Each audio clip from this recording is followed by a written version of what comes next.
Quand les gens disent que la machine, ma machine, elle arrête super vite, ça arrête à peu près en 1 seconde. Mais 1 seconde en sécurité machine, c'est une éternité.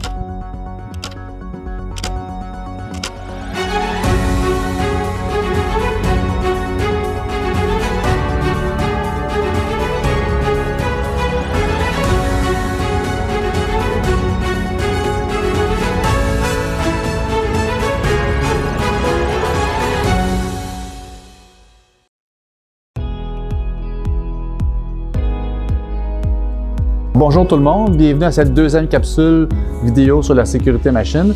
Je me présente, mon nom est Frédéric Biron, spécialiste sécurité machine pour la compagnie Omron. Puisqu'en première capsule, on a touché la portion devrais-je utiliser un rideau de sécurité ou un grillage.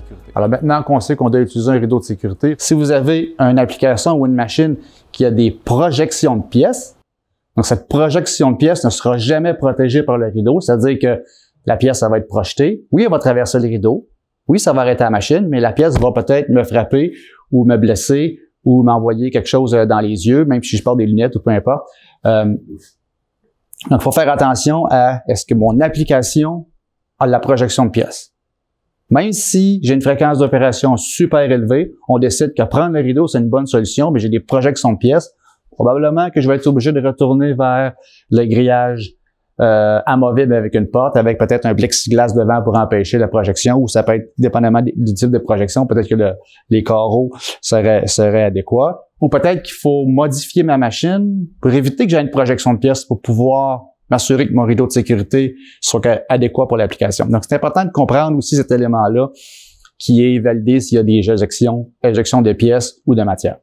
Quand j'ai regardé ma machine au début, est-ce que ma machine arrête rapidement?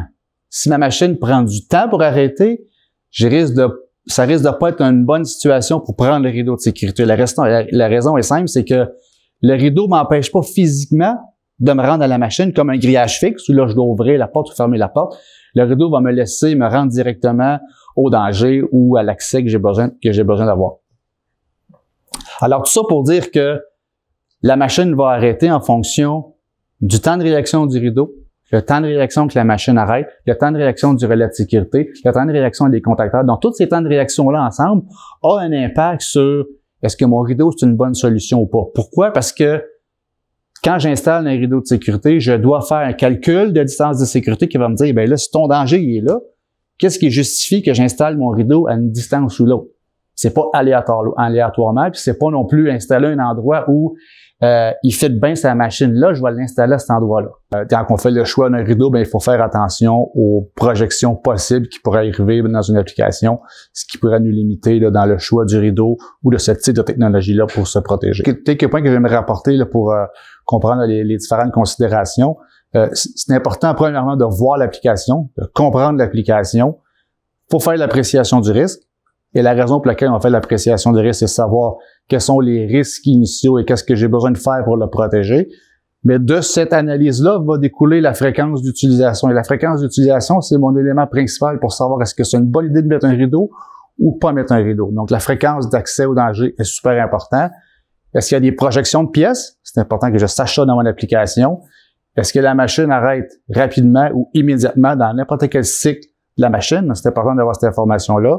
Le calcul de distance de sécurité va en découler. Les éléments qu'il faut aussi prendre en considération, puis on le verra dans d'autres capsules, à quelle hauteur je dois installer mon rideau? Est-ce que je dois installer mon rideau à cette hauteur-là ou à cette hauteur-là? Puis à quelle distance du sol je dois l'installer? Donc, ça, c'est des éléments qu'on va voir éventuellement sur d'autres capsules qui nous permettent d'expliquer, oui, on a choisi les rideaux, oui, c'est la bonne solution, mais à quelle hauteur du sol et à quelle hauteur maximum que je dois l'installer.